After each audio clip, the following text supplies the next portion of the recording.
희망을 이야기하고 미래를 그려갈 수 있는 유일한 직업. 그래서 교사의 길을 택했다는 송화 씨. 그런데 지금은 그 연상하면은 숨이 턱턱 막힐 정도로 힘들고 슬픈 공간이에요, 저한테. 학교에 대한 두려움이 생기게 된 건 2년 전 사건 때문입니다. 당시 송화 씨는 한 학년이 50명도 채 되지 않는 작은 학교의 담임교사였습니다. 옆반에 이제 악성 민원인 학부모와 학교 폭력을 이제 일으키는 자녀가 있었어요. 근데 그 아이 때문에 이제 너무 힘들어서 그 담임 선생님은 병가를 내신 상황이었고, 그 담임 선생님이 없는 와중에 점심시간에 운동장에서 이제 저희 반 아이를 내동댕이 쳤어요. 다른 애들이 보는 앞에서. 그래서 그날 사건을 계기로 아이들이 117에 학교 폭력을 신고하게 됐다는 것.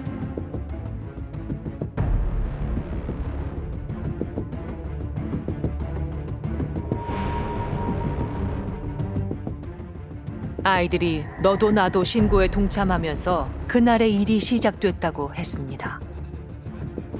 이제 학교폭력 1차 심의에서 한 10몇 명이 신고를 했어요. 50명 중에 20명 가까이 신고를 했고, 아이들이. 당연히 본인 자녀가 학교폭력으로 신고를 당하니까 학교랑 교육청에 이제 민원을 넣기 시작했고, 그중에 이제 수건이 혐의가 인정돼서 2차 심의기구로 이제 교육청으로 이관되는 날이었어요.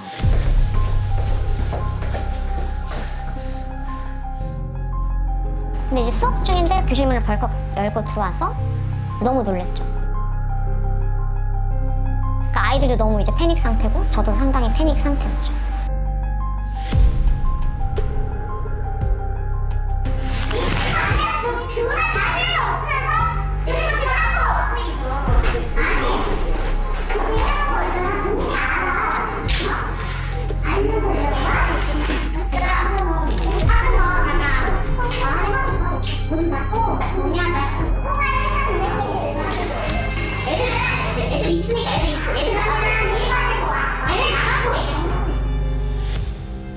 욕을 하고 삿대질하시고 저한테도 이제 나가라고 이제 끌어내려고 하시더라고요.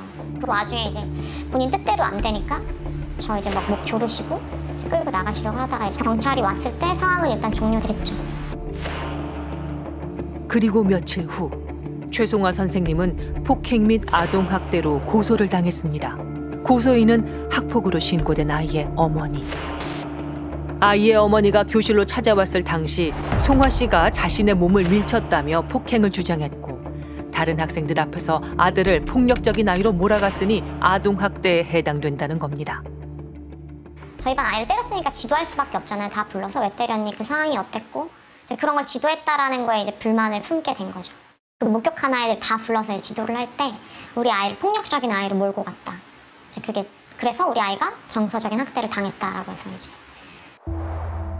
폭행도 아동학대도 모두 무혐의 처분이 내려졌지만 그날의 기억은 여전히 송화 씨를 짓누르고 있습니다. 학폭이 있으면 교실 분위기 자체가 붕괴되니까 다른 선량한 아이들 위해서라도 없어져야 되는 게 맞죠. 지도를 적극적으로 해야 되는 것도 맞고. 근데 방법은 없어요. 지도할 수 있는 방법은 없다. 차라리 신고를 해. 일단 우리는 해줄 게 없으니까. 이게 현실적인 마음이죠.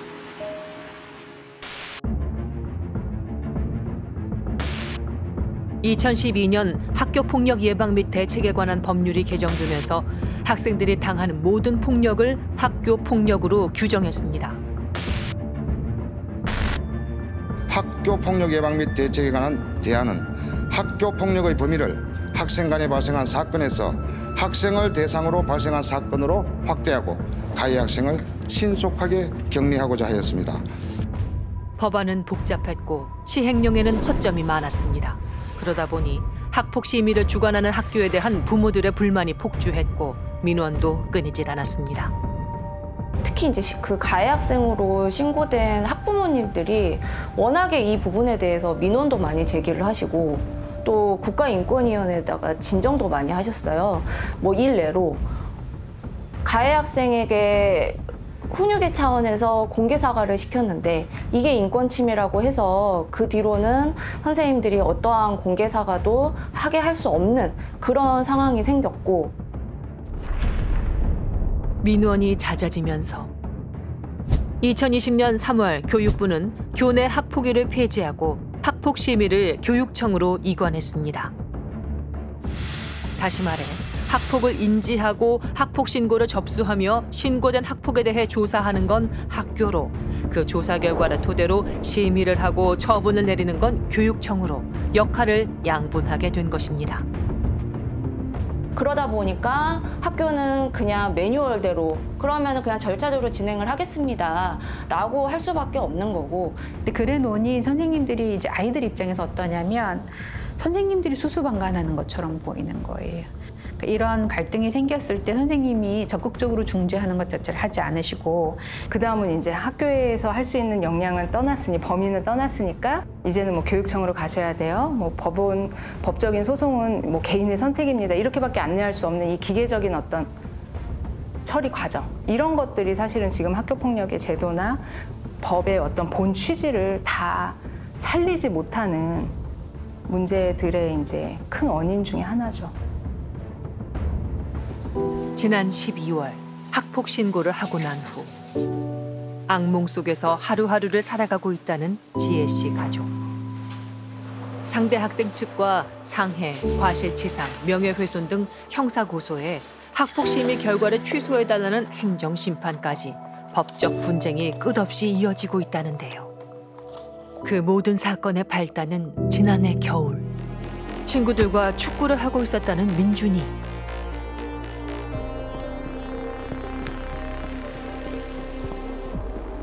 본능적으로 태클을 했어요. 공을 걷어내고 달려가는데 승현이가 쫓아오더라고요. 사과를 요구하길래 미안해 라고 했어요. 그런데 갑자기 네가 사람이야? 라며 욕을 하고 축구하러 발을 밟고, 그래서 이럴 때만 화내고 이냐? 라고 따졌죠. 그러자 갑자기 내 목을 조르고 머리 때리더라고요. 축구를 하던 중 감정이 격해진 상대팀 아이가 아들 민준이에게 폭력을 행사했다는 겁니다. 처음에 원했던 건 진심 어린 사과였답니다. 예전부터 알고 지내던 집이라 일단 문자를 보냈다는데요.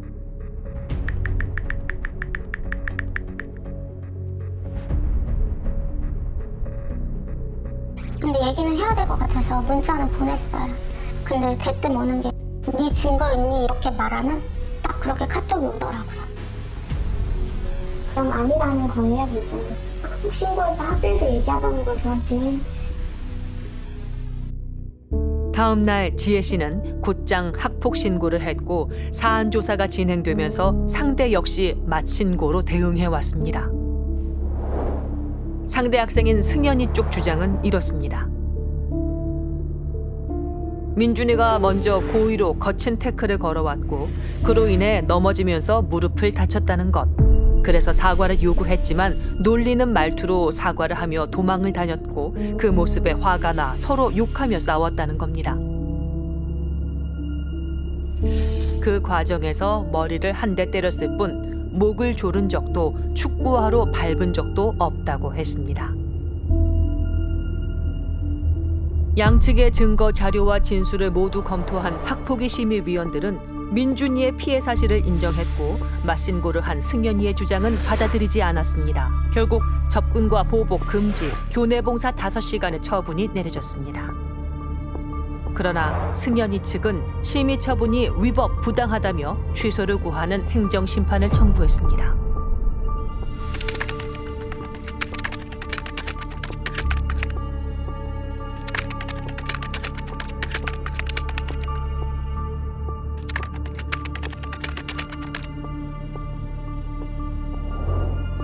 또한 민준이의 태클로 인해 상해를 입었다며 과실치상으로 형사 고소를 했습니다. 결과가 나오면 거기에 수긍해서 학교 생활을 잘 할 수 있을 줄 알았어요. 하지만 갔는데 학폭심의위 결과가 나오고 새 학기가 시작되면서 민준이는 등교를 했습니다. 그런데 친구 중에 한 명이 그 2차 가해를 한 거예요, 언어적으로. 우리 아들한테. 이사 안 가야 찐따녀라? 머리 한 대만 때렸을 뿐인데 학폭 신고를 했다는 소문이 돌면서 친구들의 따가운 눈총을 받았다는 겁니다.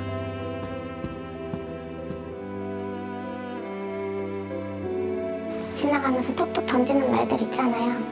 별거 아닌 걸로 학폭 열감이니? 주변 친구들이 한 명씩 다 그래버리니까 자기가 그거를 듣고 나니까 너무 사람들이 무섭더래요.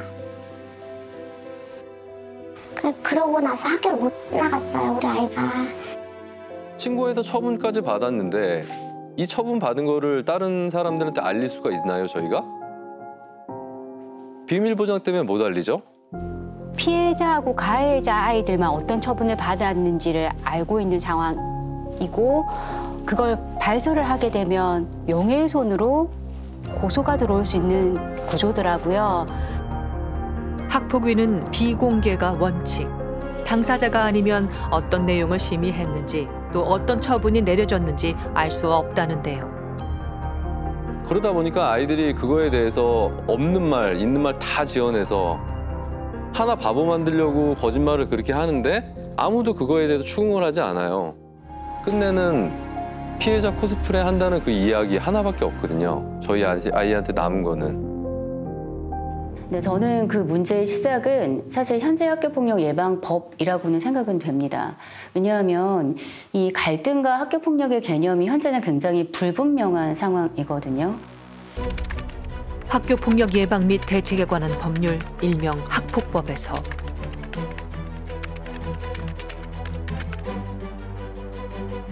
학생들을 대상으로 한 신체적, 정신적, 그리고 재산상의 피해를 주는 모든 행위를 학폭이라고 정의하면서 그 범위가 지나치게 방대해졌다는 것. 지금의 학폭 제도에서는 아이들 간에 일어나는 크고 작은 갈등에서부터 전문 수사기관의 조사가 필요한 심각한 학폭까지 모두 동일한 처리 절차를 거치게 된다는 것.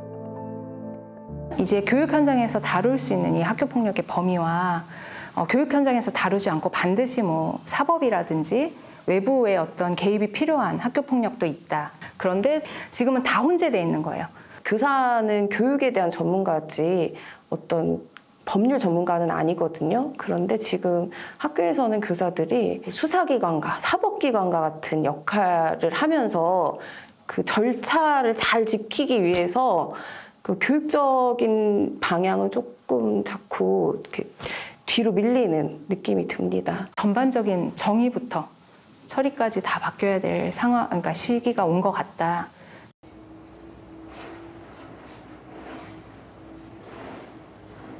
그때 싸울 수 있어요. 그럼 우리가 아이들한테 가르쳐줘야 될 건 뭐냐. 잘 화해하는 거거든요, 또. 충분히 풀 수 있는 갈등에서 비롯된 학폭 사안에 대해서는 교육적인 해결 방안을 함께 모색해야 한다는 목소리가 나오고 있는 이유입니다. 그 대안 중 하나로 주목받고 있는 회복적 대화. 신고한 학생과 신고를 당한 학생, 그들을 개별적으로 만나 양측의 입장을 들어본 후 서로에 대한 공감을 이끌어내는 겁니다. 그래야 진심 어린 반성과 사과를 할 수 있다는 것. 회복적 대화 모임의 취지입니다. 단, 중요한 전제가 있습니다. 피해 학생이 원하는 시점에 원하는 방법으로 사과가 이루어져야 되는 것이고요. 아무런 갑자기 뭐 사건이 발생하자마자 의미 없는 사과와 반성은 사실은 피해 회복에 전혀 도움이 되지 않는다는 거죠. 그래서 저희가 피해 학생 중심으로 맞춤형으로 피해 학생 편에 서서 이런 부분들을 조금 지원할 필요가 있는 겁니다.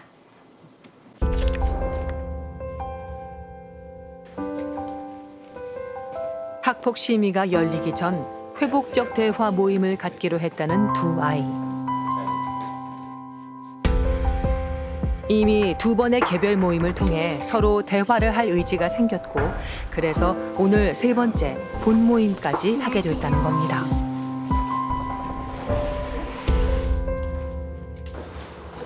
두 아이는 서로가 서로를 언어 폭력으로 신고했던 사이. 근데 이게 언제부터 둘 사이가 조금 이렇게 갈등이 좀 생기기 시작을 한 거예요? 1학년에서 2학년 올라간 겨울방학 있죠. 평소처럼 장난치다가 제가 스트레스를 한번 받은 적이 있었던 것 같아요.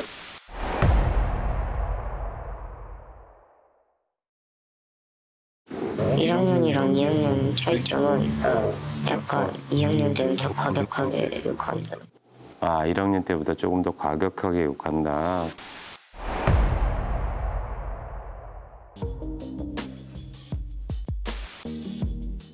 일상적으로 주고받던 욕설이 점점 거칠어지면서 감정의 골이 깊어졌다는 것. 결국 학폭 신고까지 하게 된 이유입니다. 예전보다는 관계에서 오는 갈등? 충분히 그 대화로 풀어나갈 수 있는 이런 그 갈등들이 학교 폭력으로 신고가 되는 경우들이 꽤 많은 것 같아요. 충분히 대화로 해결할 수 있는 문제도 일단 학폭 신고를 하고 나면 감정이 격해진다는데요. 때문에 감정을 추스르고 상대방의 입장을 들여다보는 시간이 필요하다는 것. 2번의 사전 모임이 그런 시간이었습니다. 언니가 그러더라고요. 첫 번째 대화하고 화해 시간을 가질 그 가운데 사이 시간이 며칠 있었잖아요. 집에서 많은 생각을 하게 됐다고 하더라고요. 상대한테 느끼는 감정, 그리고 내가 상대한테 줬을 법한 불쾌감 같은 거를 끄집어내게 해주신 다음에 그거 가지고 그러면은 다음 시간에 이렇게 만나서 이 얘기를 좀 들어보는 건 어떤지 그렇게 하자. 뭐 그렇게. 그렇게 2번의 사전 모임을 한 후 마주한 두 아이. 본인이 받은 상처에 집중하다 보니 친구의 입장을 되돌아볼 새도 없었습니다. 감정을 추스르고 나니 이제야 조금씩 친구의 마음이 보이기 시작했다는 도진이와 민혁이. 내가 욕을 해서 가 어땠을 것 같아요? 조금 화나거나 또 지금 뭐 하고 싶은 게 생각나겠죠. 기분 나쁘고 화났겠지. 네. 그죠? 지금 얘기한 대로. 자, 는 어떻게 저기를 할래요? 내가 욕을 했을 때 그때 가 기분이 어땠을 것 같아요? 많이 짜증났어. 자신의 신경을 비하는 것 같으니까 많이 화나지 않았어. 한 걸음만 물러서면 대화로 풀어낼 수 있는 사소한 갈등조차 학폭 신고로 가는 이유. 갈등을 해결하는 법도 사과를 하고 화해를 하는 법도 배우지 못했기 때문입니다.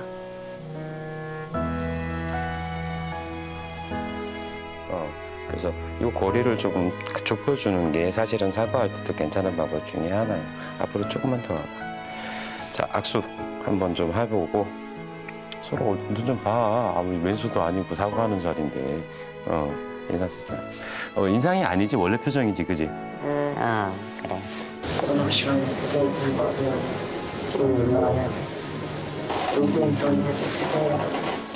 그 정도는 좀 하소연하지 않고 잘 지냈으면 좋겠다. 그래. 나도 너처럼 해드리고 나서 욕을 좀 해. 네. 안성교육지원청에서 회복적 대화 모임을 한 이후 종결된 사안이 재발해 다시 학폭으로 신고된 사례는 단 한 건도 없었다는데요.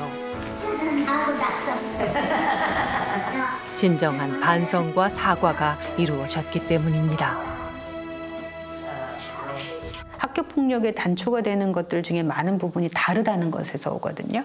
사춘기들은 나랑 다른 것에 대해서 굉장히 배타적이고 그게 조금 심해지면 이제 적대적으로 변하기도 하고 혐오감을 느끼기도 해요. 그러니까 이제 나랑 다른 것에 대해서 본능적인 어떤 거부감이 생기는 거예요. 시간이 걸리더라도 내 욕구와 친구의 욕구가 부딪힐 때 그 욕구를 가지고 같이 얘기 나누고 거기서 타협점을 찾고 내가 100% 내 욕구는 충족을 못 시키는구나. 그래 50%씩 하자 우리. 이게 해결이거든요. 그거 가르쳐주는 게 학교예요 사실은요. 그런 토론을 할 수 있게 도와주고. 학폭을 근본적으로 해결할 방법은 제도와 법에 있는 게 아니라 어쩌면 학교에 있는지도 모릅니다. 학교가 바로 설 때 우리는 다시 꿈꿀 수 있습니다. 그리고 희망을 이야기할 수 있습니다. 그러기 위해선 학교가 다시 제 역할을 할 수 있도록 도와줘야 합니다. 학폭에 대한 엄중한 대처와 교육적 해결이 함께 이루어질 때 우리는 학폭이라는 기나긴 비극의 고리를 끊어낼 수 있을 겁니다.